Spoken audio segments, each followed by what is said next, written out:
ቅድሚ ነዊሕ እዋን ኣብ ጥንታዊ ጎቦታት ቤትልሄም ዳዊት ዝበሃል ትሑት ጓሳ ወዲ ይነብር ነበረ። ዳዊት ብትብዓትን ብእምነቱን ንኣምላኽ ብዝነበሮ ተወፋይነት ይፍለጥ ነበረ። ዳዊት ንኣባጊዕ እናጓሰየ ካብ ጨከናት ኣናብስን ኣዛብን እናሓለወ ዘድንቕ ጅግነቱ ይሕልፍ ነበረ።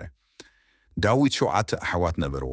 3 ዓበይቲ ኣሕዋቱ ማለት ኤልያብ፣ ኣሚናዳብ፣ ሻማን ኣብ ሰራዊት ንጉስ ሳኦል ወተሃደራት ኮይኖም የገልግሉ ነበሩ። ኣብቲ ግዜ እቲ እስራኤል ምስ ፍልስጥኤማውያን ይዋግኡ ነበሩ። ሓደ ሓያል ግዙፍ ነብሲ ዘለዎ ጎልያት ዝበሃል ንእስራኤላውያን ይሸግሮም ነበረ። ንዕኡ ክገጥሞ ዝኽእል ተባዕ ሰብ ኣይነበረን።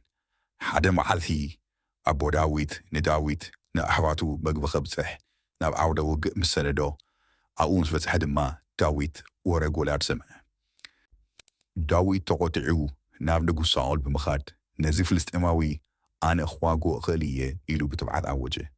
ሳኦል ኣብ መጀመርያ እኳ እንተጠራጠረ፣ ዳዊት ግን ንኣባጊዑ ካብ ኣንበሳን ዝብእን ከመይ ገይሩ ከም ዝከላኸሎም ጅግንነቱ ምስ ነገሮ ሳኦል ሕራይ በለ።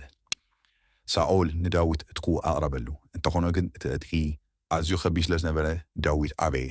ኣብ ክንድኡ ካብቲ ኣብ ጥቑኡ ዝነበረ ሩባ 5 ልሙፅ ኣእማን መረፀ።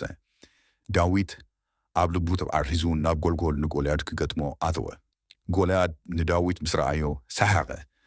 ኣነ ክልቢድ ቤተ ሒዝካ ትመጽኣኒ በሎ። ዳዊት ግን ንስኻ ብሰይፍን ብኹናትን ትመጽእ ኣለኻ፣ ኣነ ግን ብስም እግዚኣብሔር እቲ ኩሉ ዝኽእል እግዚኣብሔር እየ መጽአ በሎ። ጎልያድ ንቕድሚት ካሃርሞ ተበገሰ። ዳዊት ብኩሉ ሓይሉ ወንጭፉ ዘርጊሑ እምኑ ወርወረ። እቲ እምኒ ንጎልያድ ኣብ ግንባሩ ወቕዖ። እቲ ሓያል ግዙፍ ጎልያድ ድማ ኣብ መሬት ወደቐ።